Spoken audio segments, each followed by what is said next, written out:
So, good morning or good night, depending on where you are in the world, and welcome to another episode of Not Is It That Bad, because we're here to talk about, I almost screwed up. We're here to celebrate an album that turns 40 years old this Saturday. And it's an album by a band that I think needs no introduction, but it's Ride the Lightning by Metallica, turning 40 years old. So I'm joined on this. This is basically an essential album episode. I'm joined by Mark from Electrocutioner. Mark, how are you? Very well. Thanks for having me on again. I Yeah, appreciate it. yeah. And also I'm joined by Justin from Workers. Justin, how are you? Good, man. Glad to be back. Yes, I'm so accustomed to doing Is It That Bad that I almost went to, I'm like, no, no, no, no. Like, would you imagine people would unsubscribe? Like, what the hell is wrong with this guy? So no, obviously this is an album that everyone knows and loves, the second album by Metallica. And yeah, it's Ride the Lightning, and I have it on vinyl, but I don't have, I mean, I am at my girlfriend's house, so I don't have the vinyl here. So uh, on this video, we're gonna talk about, like 40 years later, like first of all, our first impressions of when we listened to this album. I'm sure I listened to this back in the 90s, and we'll talk about, our first impressions when we got into this album. Then we'll talk about, our favorite tracks, maybe like tracks that are like deep cuts from this album. And then at the end, we'll say, like, if 40 years later, how this has held up. So let's start with Justin. Justin, what were your like earliest memories of listening to Ride the Lightning? All right. So I found this album when I was a kid. I must have been probably 6, 7 years old, something like that. And I grew up in a metal household. Like my dad was really into classic metal, Sabbath, Maiden kind of stuff. My mom was into the hair stuff, but a lot of their friends were into thrash metal. So like very early on, I discovered bands like Metallica, Megadeth, and I remember one of my very first purchases. I had a little bit of money. I think it was like birthday money or something. I bought this. You remember those like lunchbox cooler looking CD cases, like the padded things, and Yeah. it had all the Megadeth and all the Metallica albums that were released to that point. So this was like pre-Black Album, but I had all the prior to the Black Album albums in there. And this was the one that I loved. Like this was the one I gravitated towards to this day.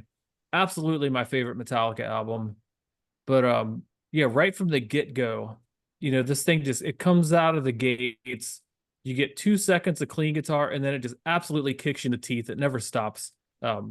Just a fantastic, fantastic album. And I can pretty safely say that like without this album, I would have never gotten into music the way I did. This was a huge influence on me. Nice. So did you listen to it in the 90s? Yeah, it would have been like late 80s, early 90s. Yeah. The 90s.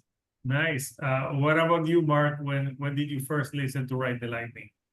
Yeah, I guess similar.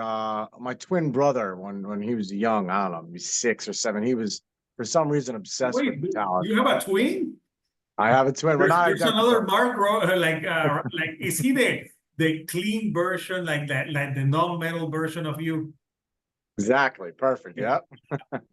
Well, it's funny though, because when he was like 6 years old, he was obsessed with Metallica, and he was like trying to buy like Merciful Fate and King Diamond records, and then it's not that he doesn't like metal anymore, but he didn't get it. It's funny how he started off obsessed with it, and then like kind of grew out of it, which I feel like kind of it's the opposite. Most people get obsessed, as they get older. But yeah, interestingly enough, I kind of don't remember when I first heard this record in the sense that like I kind of always remember hearing it.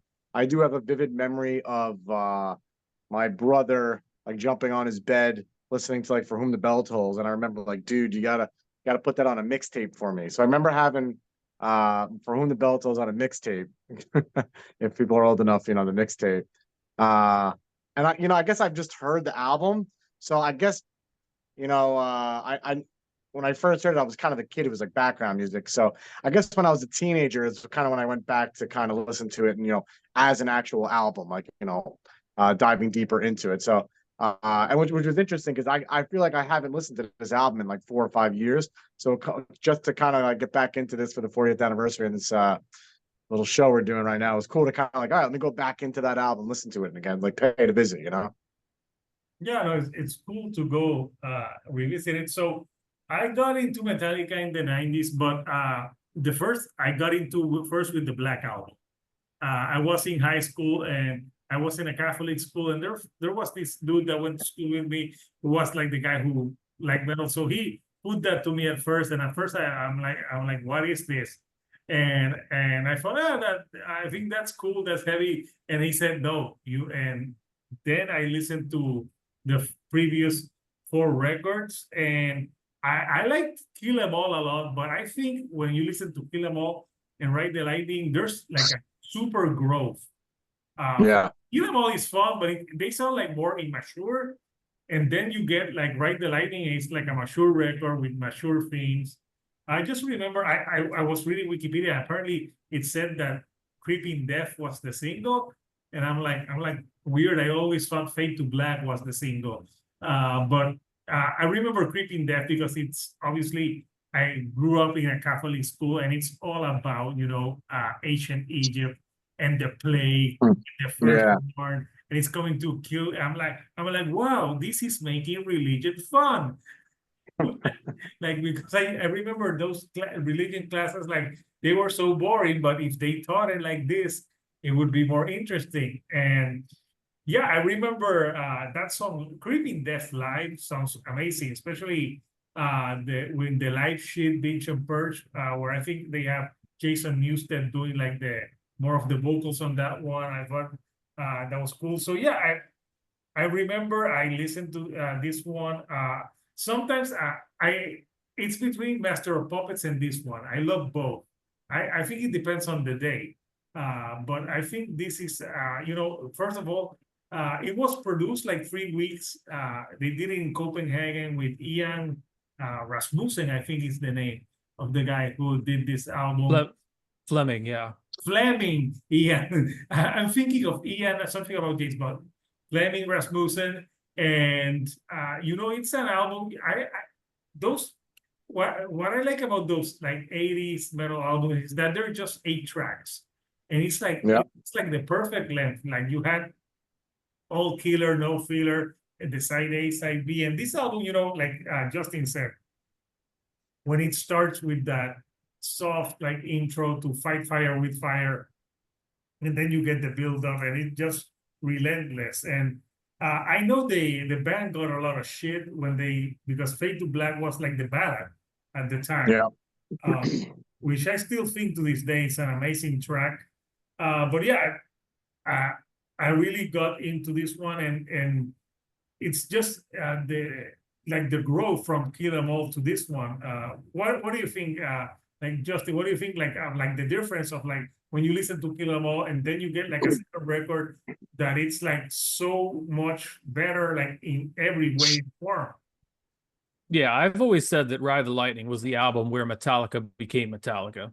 Like I think Kill 'Em All, that was like a group of, I mean, they were teenagers, which is crazy to think, but that was a group of teenage kids screwing around, like stealing a lot of like, new wave of British heavy metal riffs and like paying homage to like their heroes and, all that sort of shit. But I feel like it was an immature album.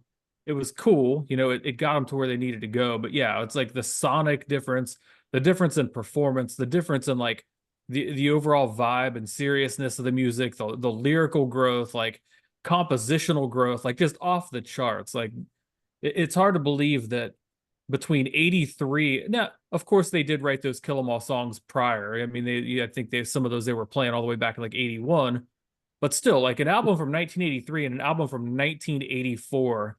I can't think of a band that made a larger jump in quality, technique, just overall like improvement in that short of a time frame. Yeah, I agree. What about you, Mark? Yeah, so listening to this album again was interesting because I've never listened to it in an analyzing it as an album. And it's funny, yeah, I would it's interesting, people say a lot of and it's definitely true, as Justin said, Metallica definitely grew a lot on this album. But I also think, and it could be taken as a negative, they totally changed their style too. It's not that they didn't. If you really listen to this album, they didn't really build upon the style of Kill 'Em All. They really kind of drastically changed it. They wrote, catchier songs, different types of riffs. One thing that stood out to me on this album I thought was interesting is there's a lot of I don't even know how to describe it, like sound effects and keyboard things. Not really, but for example, I noticed, the first thing we get on it, we get acoustic guitar, right, which you don't really get on Kill 'Em All. Then you got on For Whom the Bell Tolls, you got a bell, right? Then on I think it's Escape, there's an air raid siren at the end, right? In Fade to Black, we have strings. So there's all these like interesting, in Call of Cthulhu, you get the wind sound effects. So it definitely feels like a bigger album. Like they were trying to go for something more serious and more of an album, where Kill 'Em All is like more of just a collection of songs. It's not really like, and they all stylistically sound the same. But Ride the Lightning definitely seems like they're trying to mature and get bigger, and definitely be more artistic and creative. Now, to be open, this is actually my least favorite of the first 4 Metallica albums. So I don't know if we're breaking it down into it, but I don't know. There's something about this album that I don't want to say negative things about. The album's great, but listening to it again, yeah, my original feelings of why this has always been my 4th place of the first 4, it always stayed the same, actually. Okay, yeah, interesting. Yeah. Yeah, one thing, I don't know if you want to point this out. One thing that is always, because I think there's amazing songs on this album and amazing moments. And I don't think it's a bad album, so I'm not doing the does it suck or whatever. No, but, no. Yeah, it's a great album. The thing I like the least about this, it's a very mid-tempo and slower album compared to the rest. There's a lot of heavy chugging parts. My favorite song on this record is Fight Fire with Fire. And I'm like, after that, like for the majority, the speed is kind of gone compared to Kill 'Em All, which is like lightning fast compared to this. So that's what it's hard for me to put this record on, because if I'm always putting on Metallica, I usually put on Kill 'Em All. It's more of like a party record. It's the BPMs are up there. I feel like this album drags a little bit. If I have to be fair, not drags that it's boring, but drags in like maybe there's too many mid-tempo songs. Like you have a ballad, and there's only 8 tracks, so I feel like it's kind of up and down a lot. Or Trapped Under Ice rips. I mean, that's kind of a banger. Yeah, no, I like Trapped Under Ice, of course. Yeah, We Trapped Under Ice is the most immature song on this record, but it's fun. It's like you're trapped under ice. we covered that song for years. I mean, it goes over super well live, but yeah, it feels more like something that Kurt brought with him from Exodus. It's definitely more of like a straightforward thrasher versus like, a compositional masterpiece like Ride the Lightning or Fade to Black or one of the other tracks on the album. Yeah. I think one of the interesting things about this album too, it still has some Dave Mustaine contribution, like but it's limited. But this was the last of it, of course. But like this is the first one where Kirk's obviously involved in the writing process.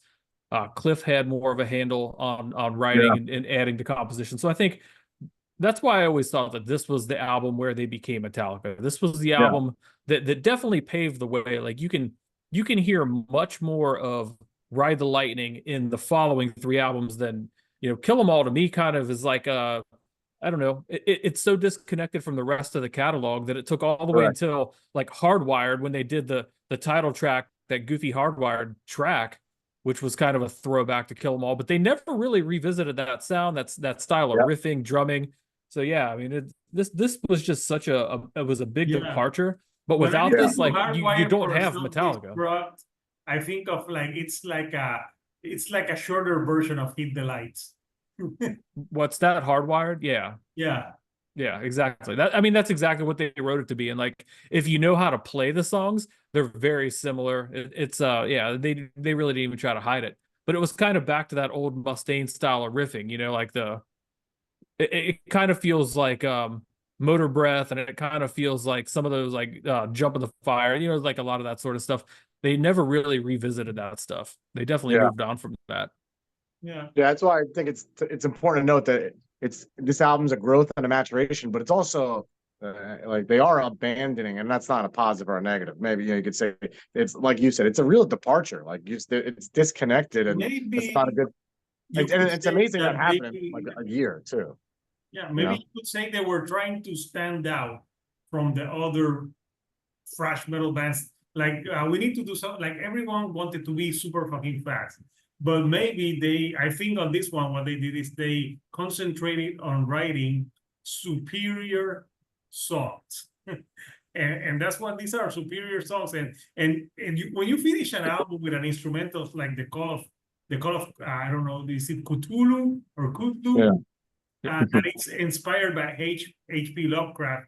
You know that obviously Cliff Burton influenced a lot because Cliff Burton was like this like nerdy guy. Like even though like he looked cool, he was like a very into like sci-fi and music. And I think a lot of his influence it can be seen on a song like the Call of Cthulhu that has that great bass part at the beginning. Yeah. Yeah. I was also going to point out, it's interesting.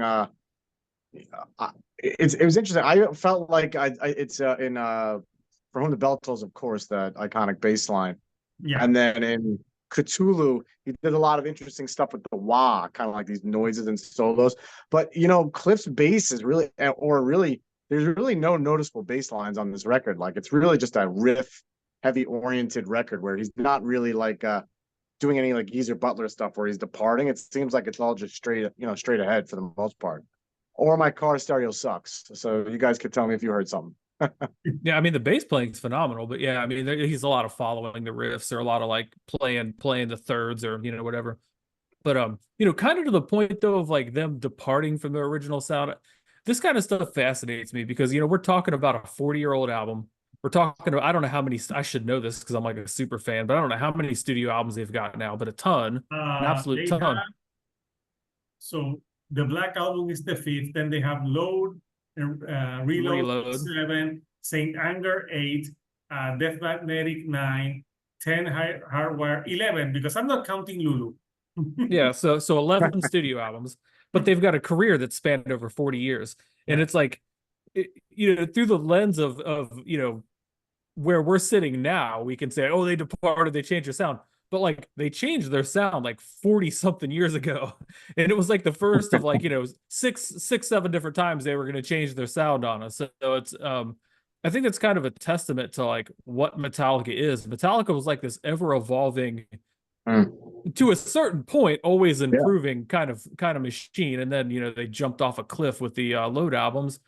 But yeah, it's like you can't expect a band to stay 17 years old forever, so I think it was natural they were always going to change their sound. And to your point, like Slayer was playing fast, Anthrax was playing fast, like all those dudes were playing fast, but look how long it took for those other bands to write songs, actual songs, memorable songs, choruses, hooks. Like some of them never figured it out, but they were absolutely mopping the floor with those other bands until those bands had 3, 4, 5 albums to catch up. So it's like Metallica certainly established themselves right off the bat as like the one that was going to be maybe commercially viable at some point in time, but definitely like superior songwriters in my opinion for sure. Yeah. So what are your like Justin? What are your favorite songs from this record?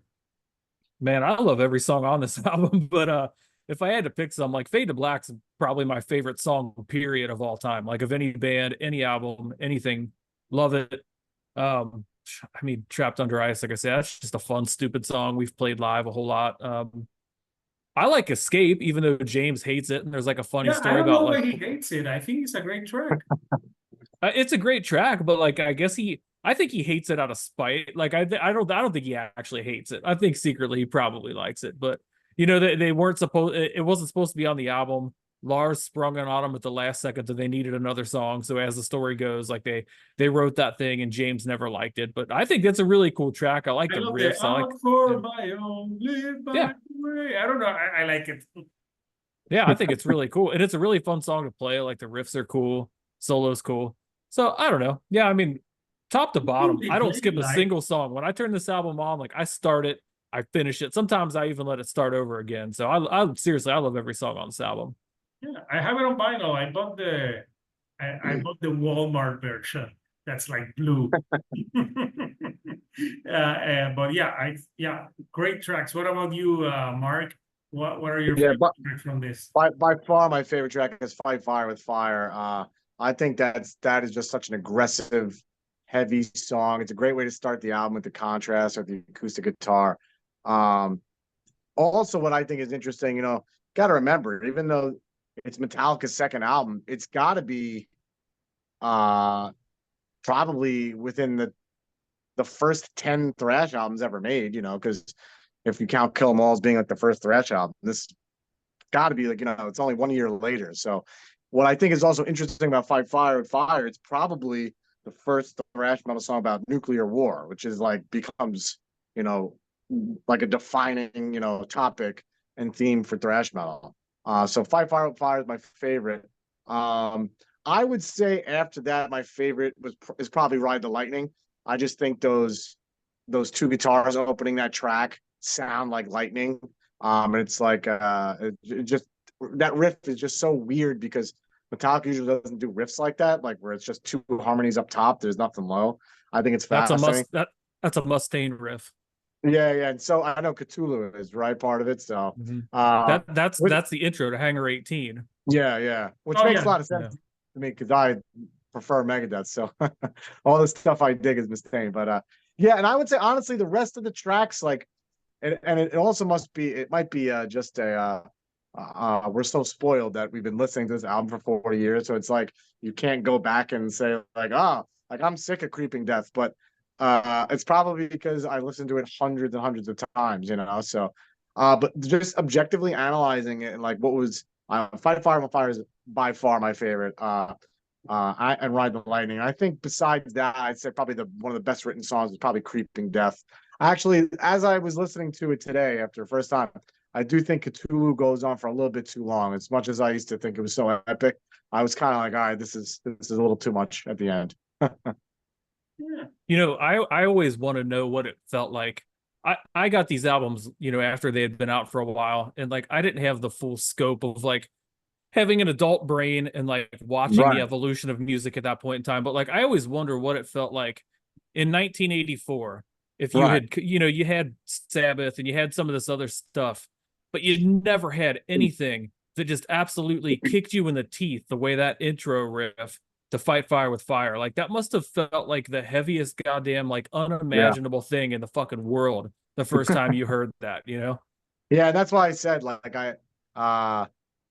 I want to be clear, although it's not my favorite of the first four records. It's like I think I'm just spoiled. Like I've been heard this album probably hundreds and hundreds of times, and it's kind of like, when you meet someone who's 14 and now they're listening to Metallica the first time, and they're like so jacked up and hyped up about it, and you're just like, God, man, I wish I could feel like that because, like, yeah, I remember when, like you're saying, you listen to For Whom the Bell Tolls for the first time, you run up the wall, or that final riff and Fade to Black, and you go, holy shit, like this is insane. Yeah, Yeah. it's funny because like I try not to listen to this album too much because you're never getting another one. Like you don't want to wear it out, It's like, but I've listened to it I don't fucking 100,000 times in my life, but like I still like I very very rarely listen to the early Metallica albums anymore because one, I'm trying to have it not seep into my writing anymore, but two, it's like I just know that like I'm not getting any more, so like I can't wear them out too much. And on the rare occasion that I do hear this stuff, like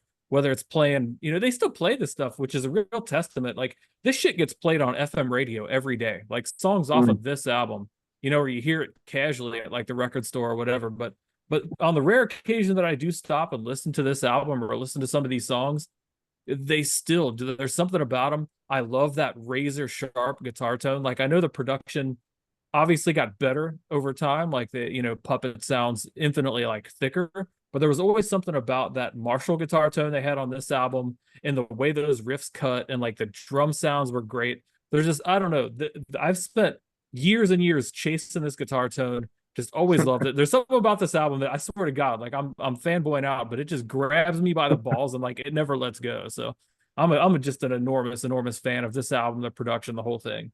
Yeah, could you imagine like being in 1984 and listening to this first time? It would be like that singing Back to the Future when Marty plays the guitar and they're all like in the 1950s, like, oh, this is too much for you. Maybe it was too much for people because I'm sure this wasn't played in in the radio in the 80s.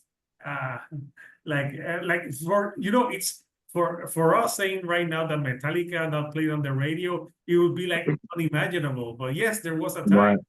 where this was not played on the radio. I think their first music video came with one, and that was for Injustice for All. And I remember people freaked out about the music video. So yeah, I don't think they got really played in the radio until the 90s.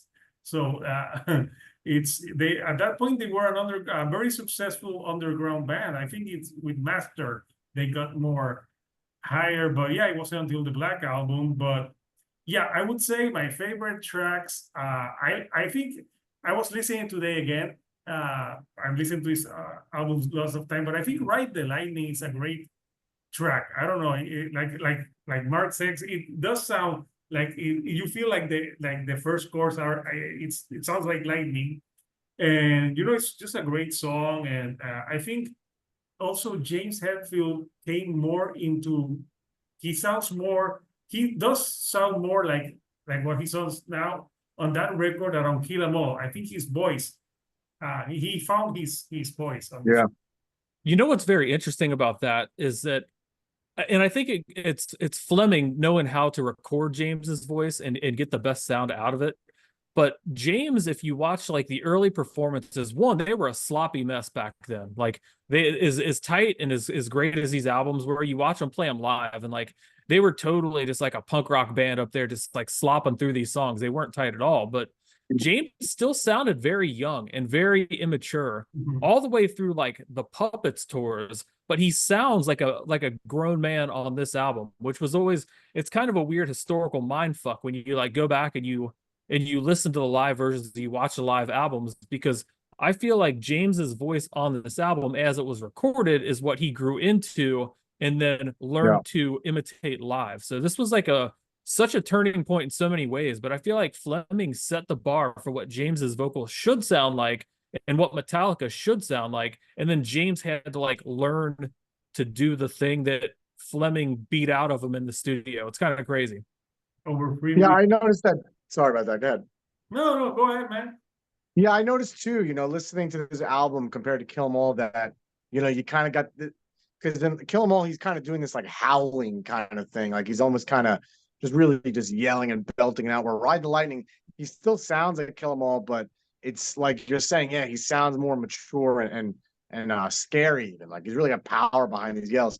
At times you can kind of hear, I don't know if it's like just massive reverb, but or just like double the tracks, but it really sounds powerful coming in. I mean, like even the gang vocals, if you want to call them gang vocals, like the die part and Creeping Death is just like, holy shit. And I think those are just James's voice, you know, saying like die over again. I don't think it's, I think maybe only one other guy, maybe like Lars or something, doing back vocals, but it's pretty impressive for Hetfield. Because I recently read, I don't know if you guys knew this, I didn't even know this. I read that after Kill 'Em All, he tried to quit as the vocalist and he offered the job to John Bush of Armored Saint.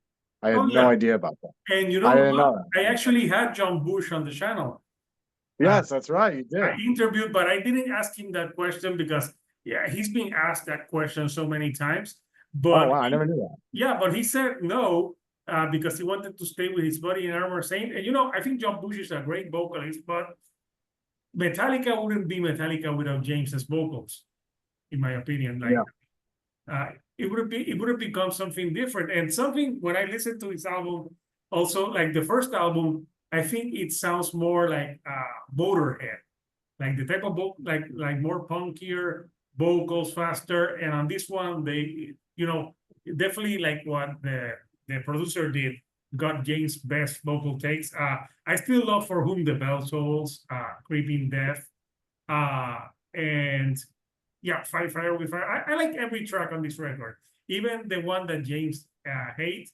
And yeah, I think Call of Cthulhu is like 8 minutes, but I don't know. I think it's just a great piece of music. I don't mind it at all because as an instrument, I don't know. It's because right now I've listened to like prog bands that have like 15-minute songs and longer stuff, and now 8 minutes. I'm like, 8 minutes is not that long. So yeah, no, I think every track is great on this record. So yeah, so 40 years later, has this aged well? I think that's an easy question. Justin?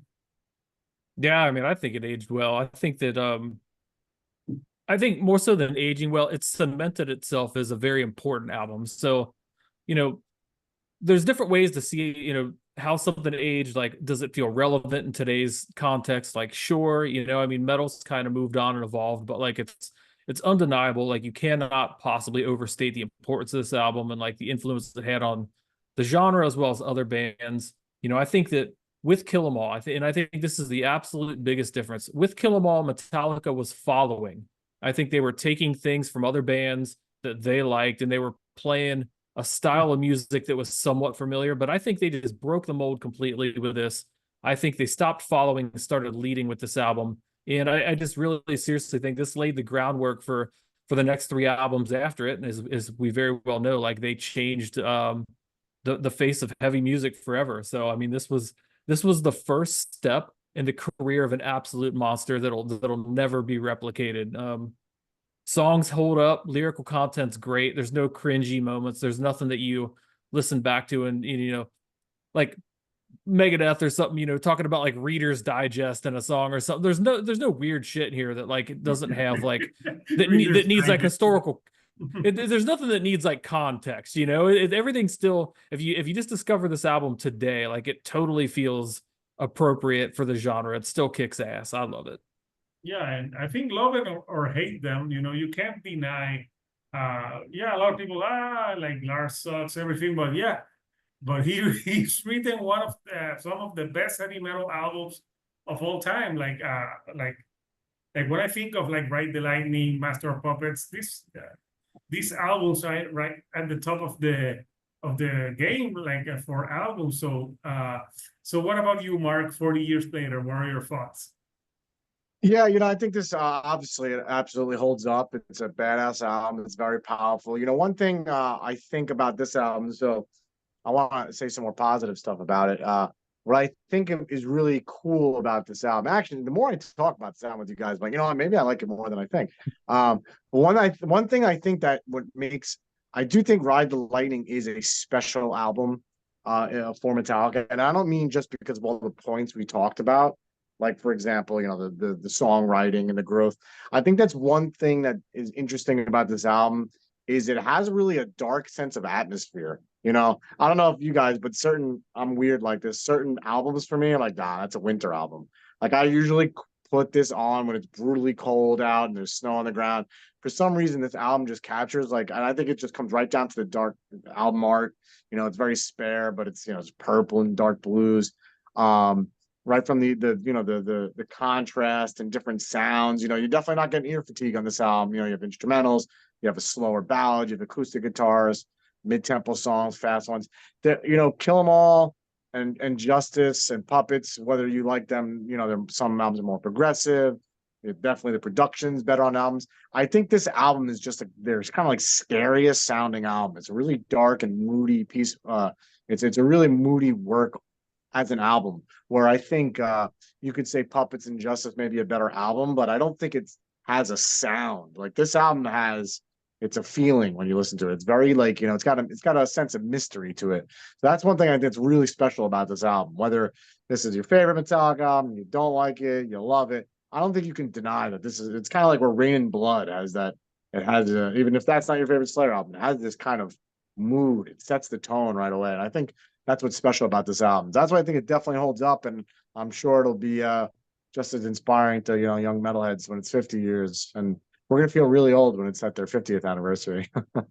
Yeah. So yeah, for me, 40 years later, yeah, this still holds up. I think this is a perfect record from front to back. I think this, like Justin said, I agree. This album made Metallica. This is where they became Metallica, and they started, instead of following like the first album, you're like, yes, they worship Diamond Head, they love Iron Maiden, they love it. You could tell like they are influenced, but on this one they took that and they honed their sound, and they just became the Metallica that we know. And it's incredible that they just recorded this like in 3 weeks. so it wasn't that long of a time. And sometimes I think that some bands today, they overthink stuff and take a long time. And I'm watching the reviews online. This album got fairly most positive reviews. I just see one review that gave it a 3 out of 5, but almost everything is 9, 10. So it got great reviews, and as it should have. It would be interesting to see this album played live in full. I would like to listen to it like as in like the with the track list like it's meant to be played. And yeah, 40 years later for me, yeah, it's still a classic. I can see why it's one of the best metal albums of all time. It's in a lot of lists. I think I have a encyclopedia metal that they put like Master of Puppets #1, but Ride the Lightning is like in the top 10. But yeah, I think it depends on the day. But I think if they have not done Ride the Lightning, they couldn't have gone the way they went to with Master of Puppets, in my opinion. So yeah, great album. So 40 years later, we want to know from you, Coucher, what do you think of Metallica-Ride the Lightning? Of course, I was gonna do a long video for this. Like it would have been blasphemous if I just did like a short on this amazing album. And in 2 years, we'll do the 40th for Master of Puppets. Wow. It will be in 2026. So we'll talk about that one 2 years from now. So I want to thank my guest, Justin Roth, from the band Workers, and also he's got a heavy podcast. What's the name of the podcast again, man?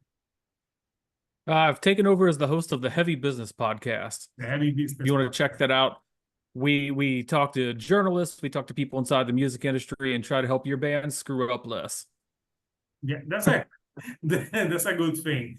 And Mark, he's been on the channel a few times, and he's from the band Electrocutioner, and they put out a single this year. I did a short on that one. You're working on a follow-up, right, man? Yeah. We have about 7 of the 9 songs written, and we're gonna record the album in November. Yeah. Awesome. So we're actually trying to do the Metallica thing. Like when you looked at the back of those albums in the day, it was like 83, 84, 86. So we're trying to do 2023, 2025, 2026. Nice. And when that comes out, I'll be sure to review it on the channel. Yeah, we got to get to Puerto Rico, man. War Curse and Electrocutioner Puerto Rico show.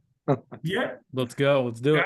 Yes, I would definitely be there. It would be fun time. So, so again, thank my guest. And this Saturday, which is the day that this album turns 40, play this album loud and proud, and like tell us in the comments what do you think this July 27th. What do you think of Ride the Lightning by Metallica?